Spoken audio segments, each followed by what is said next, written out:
పిచ్చోడి కథ కరే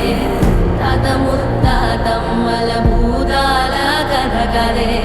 విక్రమాదిత్యుడు చెప్పిన వేదాళుడి కథ కరే దీపము నుండి దెయ్యం వచ్చే అల్లావుద్దీన్ కథ కాదే ఇది ముడత చర్మం ముసలి చెప్పే కథ లాంటి నిజమేలే